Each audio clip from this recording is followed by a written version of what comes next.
Performance আজকে তো মানে কোন রকম হয়েছে, একটু আরও ভালো হবে ইনশাআল্লাহ, কারণ অ্যারেঞ্জমেন্টগুলো আরও যত ভালো হবে অনুষ্ঠানও তত ভালো হবে। সারা মাস শ্যাম সাধনার পরে আমরা ঈদ পেয়েছি। বিশেষ করে আমার মনে হয় সারা দেশবাসী 17 বছর পরে একটা নির্মল ঈদ উৎসবের সুযোগ পেয়েছে, আমিও পেয়েছি। আমি মনে করি আমাদের ঈদ হবে উৎসব মুখর।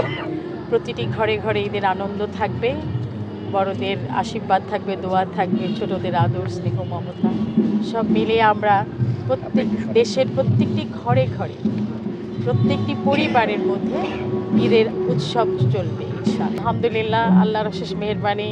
আমি 17 বছর পরেই শিল্পকলা আজকে গাইলাম প্রথম। আমার খুব ভালো লাগলো, ভীষণ বলে। আর এত ভালো অডিয়েন্স, আমাদের তো আসলে আমাদের শ্রোতা দর্শকের তুলনা হয় না, দে আর দ্য বেস্ট। সারা পৃথিবীর চেয়ে এখানে বাংলাদেশের অডিয়েন্স হচ্ছে সবচেয়ে সবচেয়ে ভালো, কারণ আমাদের ভক্ত তারা, তাদের দোয়া আশীর্বাদে আমরা শিল্পী হয়েছি। ঈদের দিনটা হচ্ছে কি করব, 17 বছরে বাবা মা মারা গেছে, তাদেরকে দেখতে পাই নাই।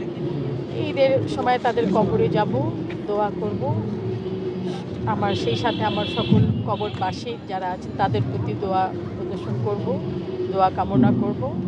তারপরে বাবা মায়ের প্রতি শ্রদ্ধা জ্ঞাপন করব, আত্মীয় স্বজনের প্রতি শ্রদ্ধা জ্ঞাপন করব।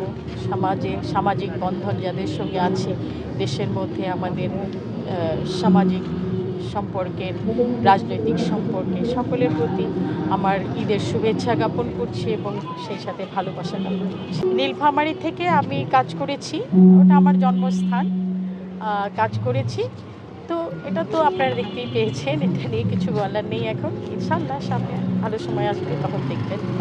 দেশের মানুষ দেশের মানুষ যেটা চাইবে সেটাই হবে। দুই দিক থেকেই দেওয়ার ব্যাপার আছে, বড়রাও দেবে আমাদেরকে, আমরাও ছোটদেরকে দেব, অবশ্য করে দেব, এবং এটা একটা আলাদা আনন্দ।